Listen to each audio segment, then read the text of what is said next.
नमस्कार मंडळी, आनंदी आनंदाच्या या भागात मी तुमचं खूप मनापासून स्वागत करते. माझ्या मागे बघून आणि माझ्या कपाळावरचा भंडारा बघून तुमच्या लक्षात आलंच असेल की मी आज आलीये सौंदत्तीच्या रेणुकेच्या दर्शनाला. या आधी देखील मी आले होते आणि तुम्हाला डोंगर परिसराची सफर घडवली होती, पण आज मी पुन्हा एकदा व्हिडिओ करते खास तुमच्यासाठी. आणि त्या व्हिडिओमध्ये ज्या काही गोष्टी मी तुम्हाला दाखवू शकले नव्हते त्या सगळ्या गोष्टी मी आजच्या या व्हिडिओमध्ये दाखवणार आहे. सगळ्यात पहिल्यांदा आपण बघणार आहोत जोगुळबावी आणि तिथली लिंब नेसायची पद्धत, आणि त्यानंतर रेणुका देवीचं मंदिर आणि आसपासच्या भागामध्ये असणारी मंदिरं आणि त्यांचं महत्व. चला. रेणुका महात्म्य ग्रंथामध्ये एक कथा सांगितली जाते. त्यानुसार येथे सौंदत्ती डोंगराजवळच मलप्रभा नदी आहे. तेथे रेणुका अंघोळीला यायची आणि त्यानंतर तेथील वाळूची कळशी बनवून त्या कळशीमध्ये ती मलप्रभा नदीचे पाणी आपले पती जमदग्नी ऋषी यांच्यासाठी पूजेसाठी आणायची. एकदा ती स्नानासाठी गेली असताना तिने गंधर्वांना जलक्रीडा करताना पाहिले आणि ती काहीशी विचलित झाली. हे जेव्हा जमदग्नी ऋषींना समजले तेव्हा त्यांनी रेणुकेला शाप दिला की तुला कुष्ठरोग होईल. यानंतर तिला जो दृष्टांत झाला त्यानुसार येथे नदीजवळच असलेल्या जोगळबावी म्हणजेच योग्यांचे तीर्थ या कुंडामधील पाण्याने स्नान कर व लिंबाचे डहाळे अंगावर पांघर, तुझी कांती पूर्ववत होईल असा तिला वर मिळाला. याचा रेणुका देवीला गुण आला आणि आता लिंब नेसण्याची प्रथा समाजामध्ये दृढ झाली आहे. देवीचे भक्तगण नवस फेडण्यासाठी, देवदासी प्रथेतून मुक्तता मिळण्यासाठी तसेच आपापल्या इच्छेनुसार लिंब नेसण्याची प्रथा पाळतात. यासाठी नवीन कपडे परिधान करण्याची प्रथा आहे. जुने वस्त्र सोडावे व नवीन वस्त्र परिधान करावे, म्हणजेच जुने विचार सोडून नव्या विचारांना मनामध्ये जागा द्यावी, हा यामागचा विचार आहे. यावेळी जोगते भक्तांच्या कमरेवर लिंबाच्या ढाळ्या बांधतात, तसेच तोंडातही लिंबाची ढाळी देतात. त्यानंतर जमदग्नी ऋषींच्या आई सत्यवती देवी यांच्या मंदिराला प्रदक्षिणा काढली जाते व त्यानंतर देवीची आरती होते. मंदिराभोवतीची प्रदक्षिणा, देवीची आरती तसेच रेणुका देवीच्या सर्वच प्रथांमध्ये चौंडक या वाद्याला विशेष महत्त्व आहे.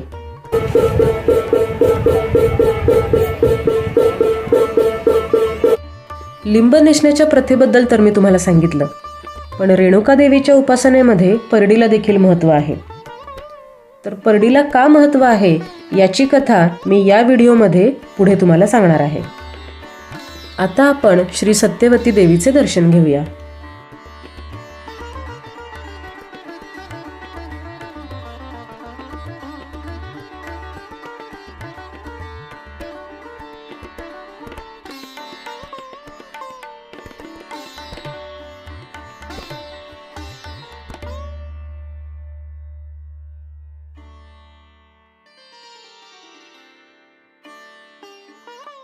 बहुतांश भाविक जोगुळबावी येथील सत्यवती देवीचे दर्शन घेऊन मग डोंगरावरती रेणुकेच्या दर्शनाला जातात.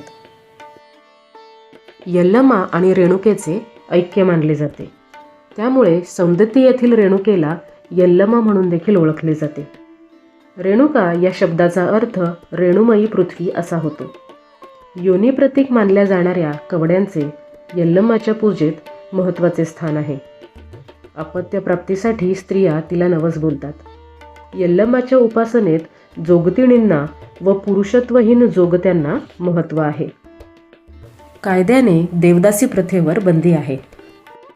मुख्य मंदिराकडे जाताना हा पायऱ्यांचा नवीन मार्ग बनवण्यात आलेला आहे. या पायऱ्या उतरून आल्यानंतर आपल्याला जुना मार्ग पाहायला मिळतो. येथून वाहनतळ अगदी जवळ आहे. हा आहे मुख्य मंदिर परिसर.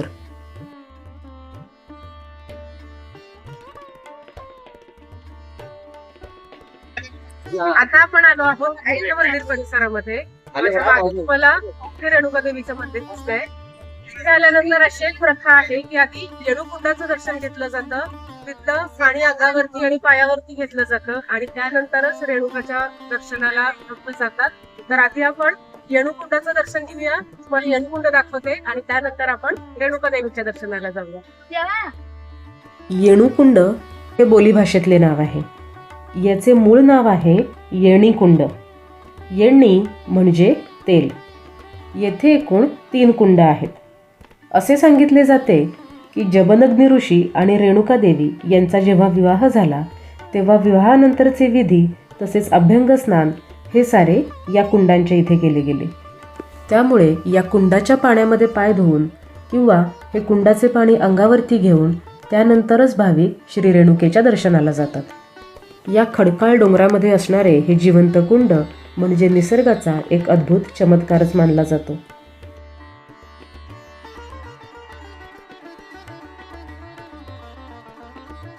अनेक भाविक या कुंडाचे पाणी तीर्थ म्हणून मनोभावे पितात.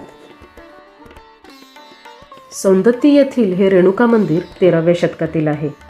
देवीची मूर्ती चतुर्भुज व बसलेल्या स्थितीतील आहे. आता जे मंदिर आपण पाहतो ते 1514 मध्ये बोपन्न नायक यांनी बांधले.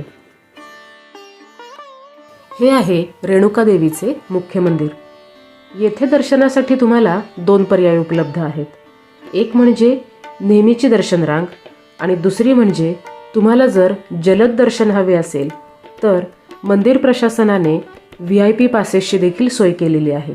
मंदिराजवळच तुम्ही त्याचे तिकीट काढू शकता आणि VIP दर्शन घेऊ शकता. भंडारा म्हणजेच हळद, कडुलिंब, कापूर या सर्वाचे रेणुका देवी उपासनेमध्ये विशेष महत्त्व आहे. आपण जर विचार केला तर हे सर्व जंतू संसर्ग टाळण्याचे उपाय आहेत.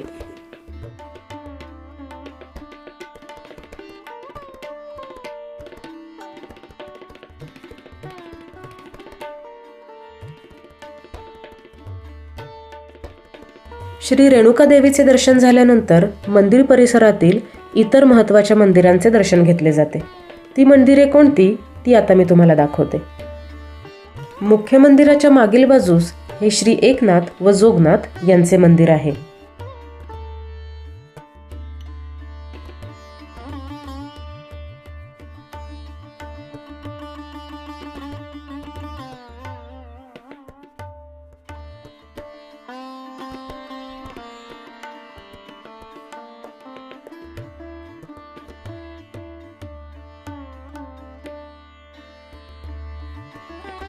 मंडळी, आपण जोगुळगावी इथे लिंब नेसण्याची प्रथा बघितली. त्याचं कारण देखील मी तुम्हाला सांगितले. तर जेव्हा रेणुका मातेला जमदग्नी ऋषींकडून शाप मिळाला की तुला कुष्ठरोग होईल, कारण ते क्रोधित झाले होते, देवी गांधर्वांची जलक्रीडा बघताना विचलित झाले होते, म्हणून जमदग्नी ऋषींनी क्रोधित होऊन तिला शाप दिला होता की तुला कुष्ठरोग होईल. आणि त्यानंतर तिला हेच एकनाथ आणि जोगनाथ हे 2 सद्गृहस्थ 2 साधू गृहस्थ भेटले आणि त्यांनी तिला सांगितलं तुला जर या शापातून मुक्तता पाहिजे असेल, तुला जर यातून बाहेर पडायचं असेल तर तू लिंब नेस, तुझं जो तुझ्या त्वचेचा आजार आहे तो निघून जाईल आणि त्याचबरोबर तू 5 घरी परडी घेऊन भिक्षा माग. त्यातले जे 4 भाग आहेत ते तू दान कर वेगवेगळ्या ठिकाणी आणि जो शेवटचा भाग आहे तो तू घे. तर देवीने ते सगळं त्यांनी सांगितल्याप्रमाणे केलं आणि तिला तिचा कुष्ठरोगापासून तिला मुक्तता मिळाली. त्यामुळे श्री एकनाथ आणि श्री जोगनाथ या दोघांना श्री रेणुका देवीचे गुरुजी म्हणून संबोधलं जातं. श्री एकनाथ व जोगनाथ यांच्या मंदिरापासून थोडे पुढे वरती चढून गेल्यानंतर श्री मातंगी देवीचे मंदिर आहे. मंडळी, श्री रेणुका देवीचं दर्शन घेऊन आता मी आलेली आहे श्री मातंगी देवीच्या दर्शनाला. रेणुका देवी बरोबरच श्री मातंगी देवीच्या पूजेला तसेच तिच्या दर्शनाला अनन्यसाधारण महत्व आहे. जेव्हा जमदग्नी ऋषींनी रेणुका देवीला शाप दिला होता तेव्हा याच मातंगी देवीने रेणुका देवीला आधार दिला, आश्रय दिला आणि त्याचबरोबर शापातून मुक्त झाल्यानंतर जेव्हा रेणुका देवी पुन्हा येथे आली तेव्हा जमदग्नी ऋषींनी तिचा शिरच्छेद करण्याची आज्ञा आपल्या मुलांना दिली. पहिल्या 4 मुलांनी ही आज्ञा नाकारली तेव्हा त्या मुलांचं जमदग्नी ऋषींनी भस्म करून टाकला. पण भगवान परशुरामांनी ही आज्ञा पाळली आणि आपल्या आईचा म्हणजेच रेणुका मातेचा शिरच्छेद केला. शिरच्छेद केल्यानंतर जमदग्नी ऋषींनी भगवान परशुरामांना सांगितलं की तुला काय वर पाहिजे तो माग. तेव्हा परशुरामांनी वर मागितला की माझ्या आईला पुन्हा जिवंत करा.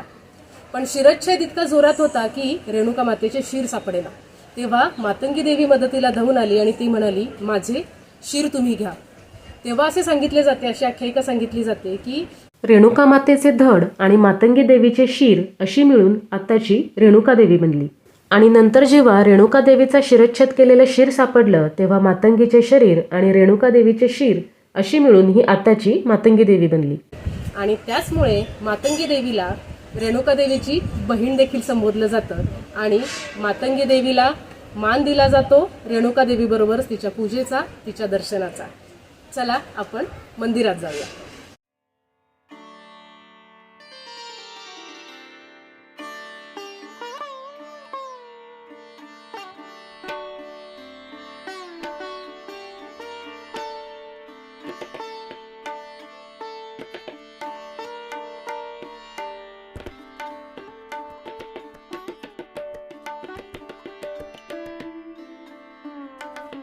श्री मातंगी देवीचे दर्शन झाल्यानंतर आता आपण जाऊया श्री रेणुका देवी व जमदग्नी ऋषी यांचे पुत्र भगवान परशुराम यांच्या मंदिराकडे. आपत्य प्राप्तीसाठी अनेक भक्तगण श्री रेणुका देवी बरोबरच भगवान परशुरामांना देखील नमस बोलतात. तसेच अनेक भक्तगण आपल्या कुटुंबातील लहानग्यांना भगवान परशुरामांच्या दर्शनासाठी आवर्जून घेऊन येतात.